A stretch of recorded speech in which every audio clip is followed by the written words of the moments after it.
vamos falar na saúde, quando o seu corpo está bem,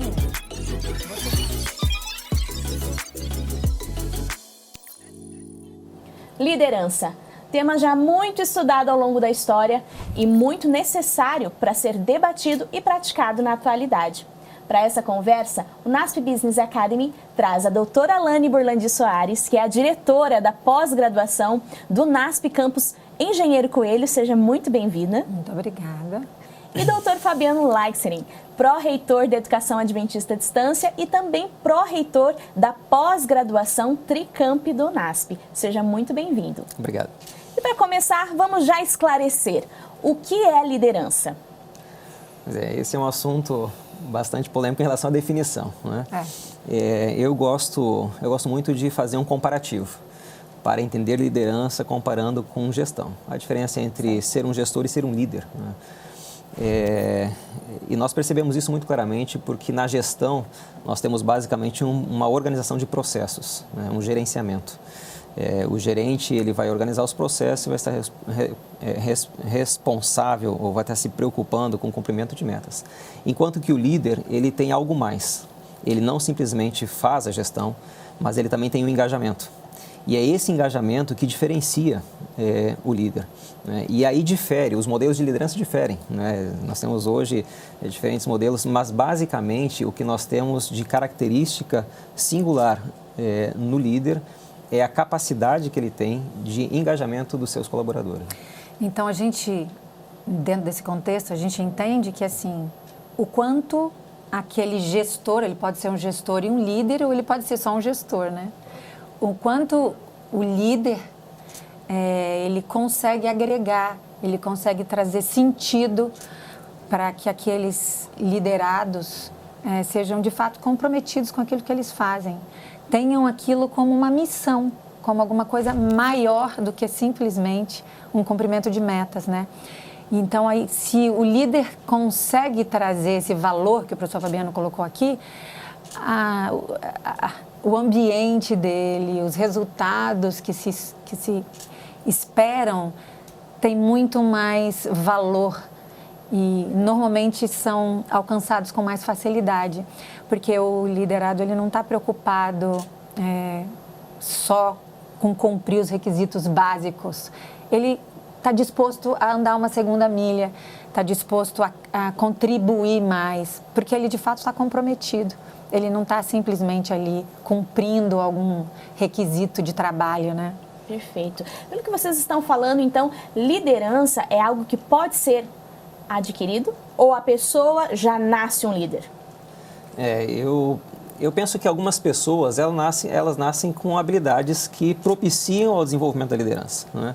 Todos nós nascemos com características próprias e que facilitam algum tipo de desenvolvimento de habilidade, de talentos e dons. A liderança, eu acredito que ela deve ser trabalhada, não só pode, como ela deve ser trabalhada e é algo desejável. Existem técnicas para isso e existem formas de nós instrumentalizarmos as pessoas e a nós mesmos, evidentemente, né? Para que nós consigamos fazer do nosso ambiente de ação o ambiente de liderança e não simplesmente de gestão. A gente costuma chamar de chefe, né? Então tem essa coisa do chefe. Esse chefe, ele de fato conquista você ou ele impõe, ou ele determina, ou ele obriga, né? Então, até vou pensar no contexto que eu trabalho muito, que é saúde. Imagina um ambiente de trabalho nocivo, né? Em que as pessoas estão ali por medo ou o tempo inteiro se sentindo pressionadas ou o tempo inteiro se sentindo observadas. Qualquer coisinha que faça já... O ser humano erra, né? Então, a gente... tudo isso tem a ver com o desafio da liderança, né? É você, de fato, trazer um contexto, um ambiente técnico, mas, ao mesmo tempo, um ambiente que tenha... que a pessoa se sinta bem de estar ali, né? Sinta prazer de estar ali, não você ir para algum lugar que você abre a porta do escritório, assim, você já vem aquela carga emocional negativa, né? Perfeito. E sabe que é muito interessante porque essa figura do chefe que anda em baixa, né? Porque a sociedade muda, as pessoas mudam. E se tinha muito aquela questão, nossa, o chefe, porta sempre fechada, ninguém conversa com ele. como essa mudança social, existe também uma necessidade de mudar a liderança ou o estilo de chefia? Chefia e liderança é a mesma coisa? Agora eu já fiz um monte de perguntas juntas aqui e vocês vão desmembrar aí para a gente poder discutir como que é esse estereótipo, ou qual que é essa característica do chefão que o líder não pode ter, ou ele pode ter, dependendo do ambiente. Como que funcionam esses estilos diferenciados? Eu penso que a liderança, ela é muito particular de indivíduo para indivíduo, porque ela está agregada necessariamente à personalidade da pessoa, né? e à particularidade de cada um. O que distingue é a forma como eu consigo envolver e trabalhar a minha equipe. É interessante essa tua pergunta quando tu traz isso para o ambiente de trabalho na questão física, né? Tem a sala fechada lá do chefe, do líder, do gerente e as outras subsalas ou as estações de trabalho. Mas eu acredito, Gabi, que isso muda muito também com o perfil geracional. Nós tínhamos há talvez 10, 7 anos um perfil geracional que ele se sentia mais confortável numa liderança um pouco mais determinante. Vertical, né? Exatamente, numa verticalização. Nós temos hoje uma mudança nesse aspecto. A geração que nós temos hoje é uma geração que ela está mais preocupada em ser ouvida, em participar e construir coletivamente. Sim. Então, quando o líder não percebe isso, se começa a ter alguns problemas para conseguir construir, né, com o grupo. Agora, na minha perspectiva, o grande desafio hoje do líder não simplesmente é em desenvolver o ambiente de liderança, mas é em conseguir conciliar os diferentes perfis geracionais. Com certeza. Além de tudo, os individuais, né? Então, você tem num liderado um determinado perfil, pegue o positivo dele e tente desenvolver ao máximo. Naquilo que ele tiver mais dificuldade, tem uma outra pessoa que vai ajudar a completar isso. Então, esse olhar... a gente fala muito hoje de inteligência emocional, sim, né? Então, o quanto o líder hoje tem que ter inteligência emocional e tem que tentar desenvolver isso nos seus liderados. E essa é uma forma, você tem que observar quem são os meus liderados, características eles têm, como indivíduos ou como geração, né? E aí a gente tentar trabalhar para trazer o melhor de cada um. Perfeito. E esse é um tremendo desafio, né? Desenvolvimento, eu acho que essa é uma palavra-chave. Então, eu acho que o líder, e aí agora a gente vai entrar nesse assunto, como que o líder pode desenvolver esse liderado? Porque ele não está ali, então, pelo que eu estou entendendo, um líder não está ali só para mandar, né? Não, você vai fazer assim e é desse jeito para alcançar esse resultado. Ok, eu preciso do resultado, mas como que eu faço para compreender os meus liderados e fazer com que eles se engajem? Gabi, eu vou te trazer rapidamente uma experiência minha. Meu primeiro trabalho, eu era funcionária pública e eu imaginei, eu sou biomédica, que eu iria para o laboratório, que era a minha especialização. Quando foi minha surpresa, quando eu conversei com o diretor de saúde do município, ele falou assim, não, Lani, eu quero você na liderança.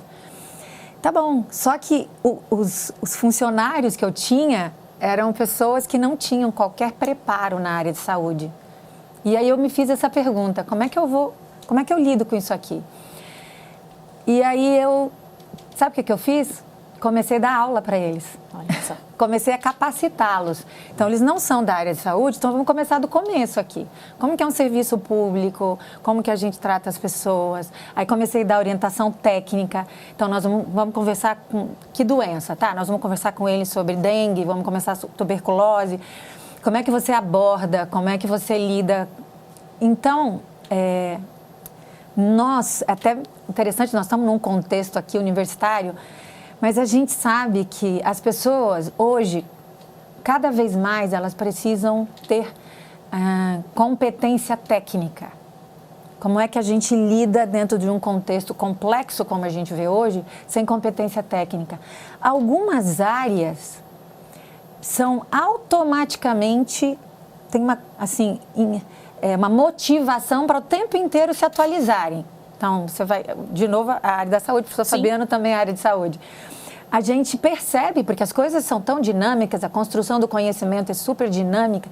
Se você não se atualizar, em pouquíssimo tempo, você já está fora do mercado, né? Eu sou da área de imunologia. Em imunologia, se você ficar um pouquinho sem ler os trabalhos, você já está fora. A construção do conhecimento é muito rápida. De um dia para o outro, o volume de conhecimento que você tem à disposição é enorme.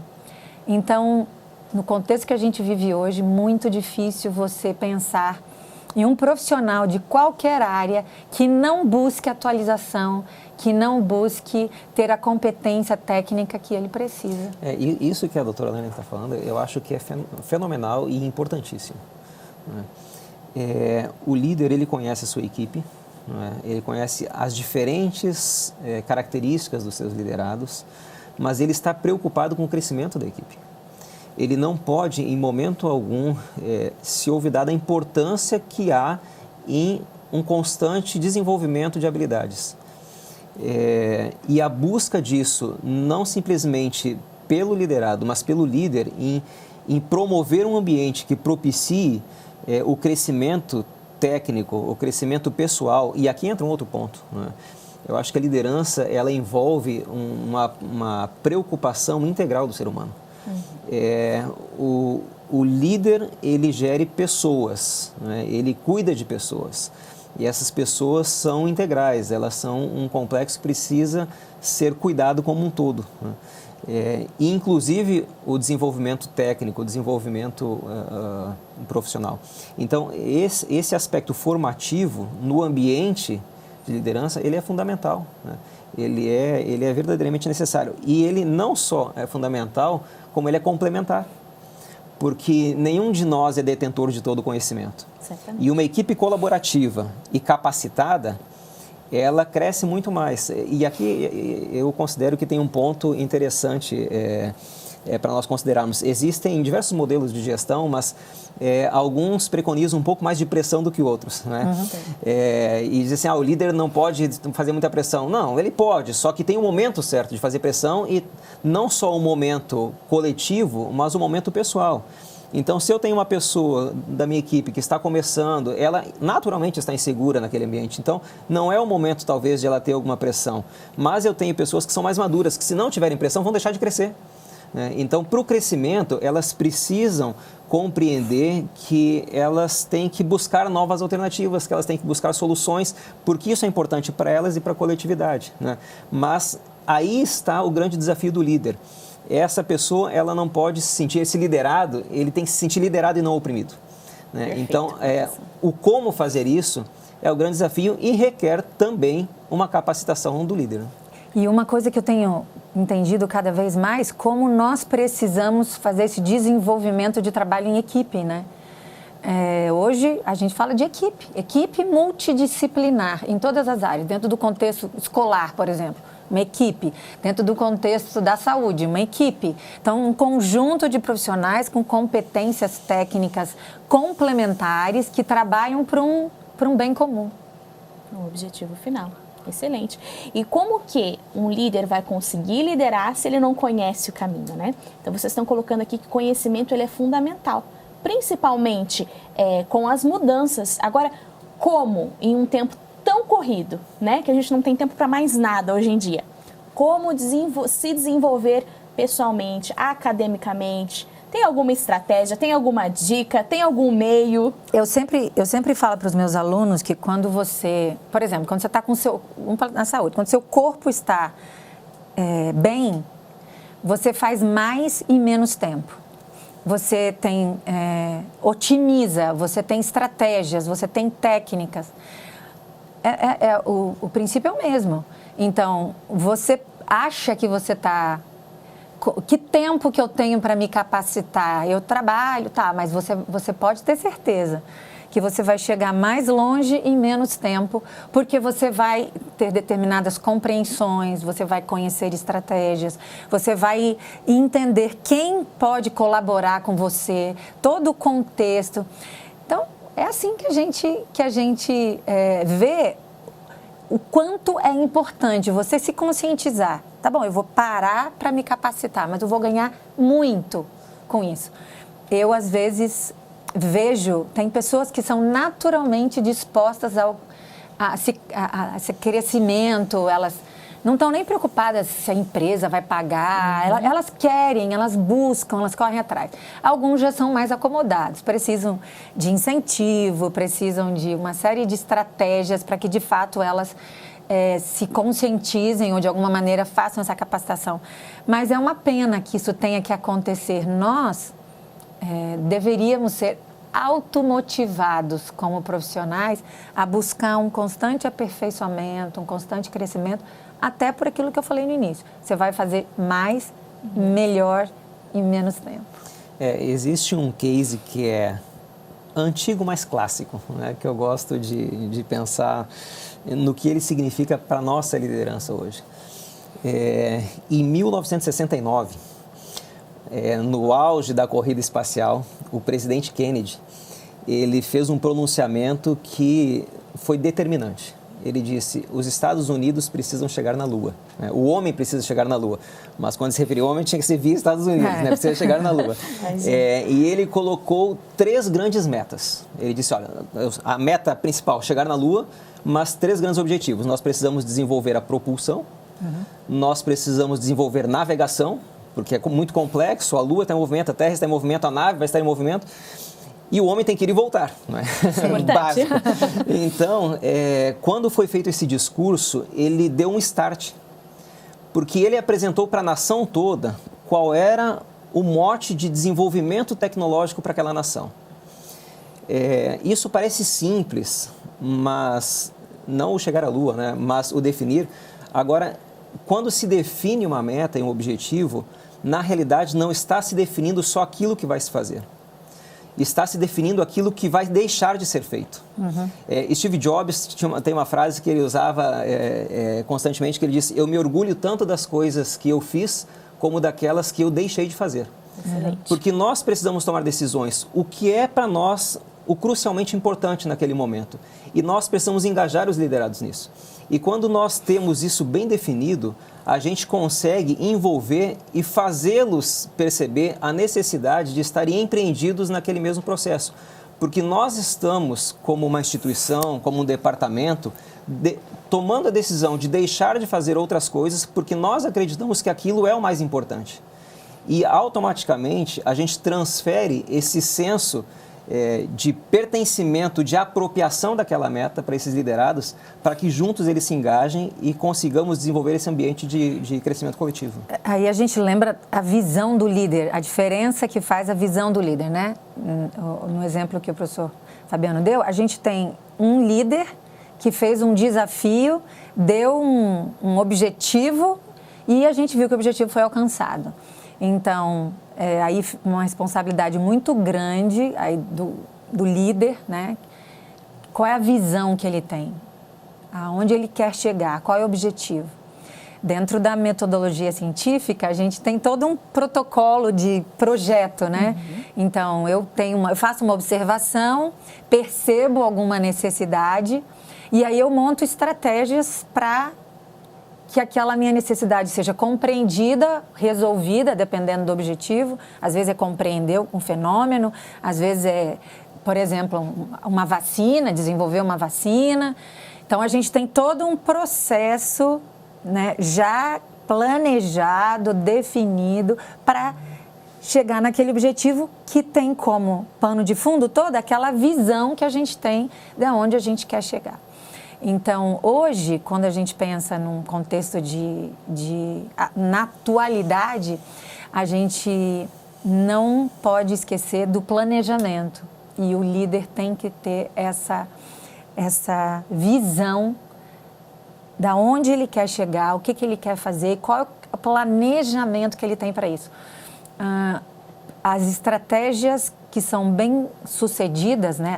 Os resultados de projetos bem-sucedidos são aqueles projetos que a gente gasta mais tempo no planejamento do que a gente gasta executando, porque ele foi tão bem planejado, tão bem estruturado, os processos são tão idealizados com tanto rigor que o resultado vem com facilidade, porque você já tem assim, um ambiente extremamente preparado para executar aquilo. E aqui está um ponto determinante para o sucesso. Né? é tomar as decisões e fazer os planejamentos com base em evidências. E não pelo famoso achismo, né? Não, Sim. eu acho que...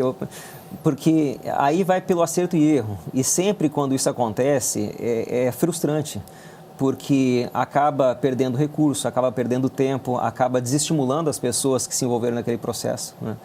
Então, o fato de se conseguir elencar essas prioridades, essas metas, com base em evidências, construir um processo, né, com base em evidências, sabendo quais são as tendências de mercado, para onde está se direcionando determinada linha de produto ou determinada linha de serviço, né? O que futuramente estará sendo feito.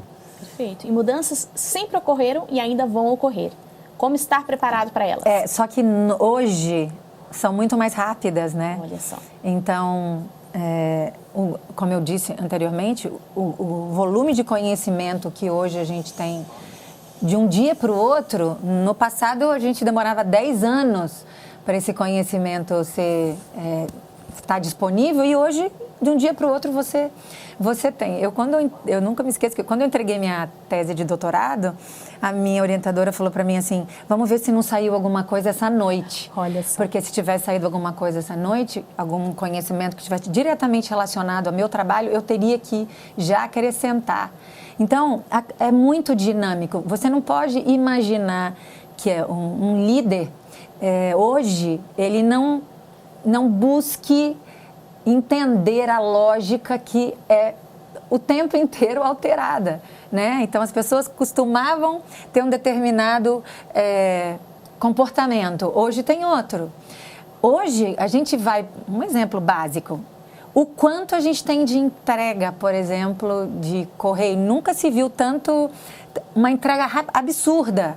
É muito mais fácil você entrar e comprar alguma coisa online. Com certeza. Você vai sair de casa, estacionar o carro. Tudo bem, você quer passear, mas se você quer realmente só o produto, às vezes está muito mais fácil aqui, ó. Num clique, você resolveu, você sabe exatamente o que você quer, como é resolvido. Então, a lógica mudou muito rápido. Quando que a gente imaginou que, de uma forma tão rápida, a gente ia mudar toda uma maneira de agir e de pensar e de lidar com o consumo, de lidar com a estratégia de compra? Não tem como a gente, hoje, se acomodar dentro do contexto técnico, porque isso é uma dinâmica muito... E quem não for capaz de fazer essa mudança, vai perdendo espaço. E aqui eu acho interessante também nós considerarmos um outro ponto, né? Muitas pessoas buscam desenvolver a sua liderança, o que é bom. Mas, primariamente, é importante perceber a necessidade de eu conseguir desenvolver a minha liderança pessoal, ser líder de mim mesmo. Exatamente. Muito importante. Ser líder, desculpa a redundância, líder de mim mesmo, é estranho isso. Mas eu ser líder da minha vida, do meu fazer, quais são os meus propósitos pessoais, porque, na realidade, eu vou depois conseguir transferir isso, evidentemente, em uma escala técnica e profissional, mas o meu desenvolvimento pessoal, como é que ele está sendo? Para que a partir dele eu consiga então transferir isso para uma equipe, não é? E me preocupar dessa forma com essa equipe. Eu acho interessante uma experiência que eu tive alguns dias atrás aí, conversando com um motorista de Uber. Peguei um Uber, né, indo de um lugar para outro, e eu conversando com ele já era motorista há muito tempo, e eu disse, e aí, tá quanto tempo? Ele disse, olha, eu estou já, não falou quantos anos estava, mas esse é meu último semestre, esse semestre eu vou sair do Uber. Eu disse, é mesmo? Você vai fazer o quê? Eu estou fazendo um curso de piloto de drone. Uau, eu disse, piloto de drone? Ele disse, sim, porque pilotar drone é o futuro. Eu preciso sair do trânsito aqui, eu preciso me preparar para algo que está vindo. Então, ele tinha uma perspectiva pessoal, a liderança dele era uma liderança de sociedade anônima. Mas é importante isso, porque ele estava preocupado com o seu futuro e ele estava buscando já um engajamento profissional futuro. Nós precisamos nos preocupar isso como indivíduos, né? E o que aqui é fundamental, nós precisamos estar prontos para as oportunidades. Onde quer que nós estejamos, porque as oportunidades surgem e quando elas surgem, aqueles que estão prontos para se apropriar dessas oportunidades, eles terão mais chances de ser bem-sucedidos. Capazes de fazer uma mudança, né, de analisar um cenário e pensar em estratégias, né? E eu achei um ponto interessante, é que a gente tem que pensar que o ser humano, ele tem a dimensão física, mental, social, espiritual, ele precisa ser atendido em todas as suas dimensões. E às vezes uma pessoa, um líder, ele precisa desenvolver um lado mais social, para que a dimensão social da necessidade humana seja atendida.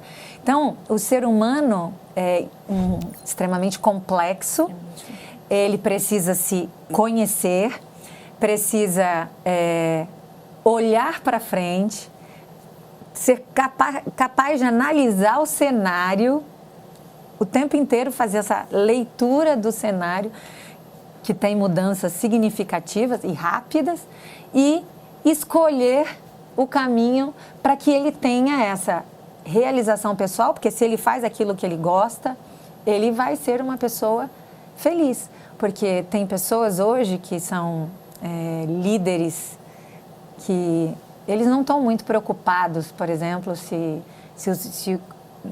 há bem-estar no funcionário, né? E hoje a gente está vendo um estilo de liderança, a sigla em inglês você tem uma governança ambiental e social, ESG, Environment Social Governance.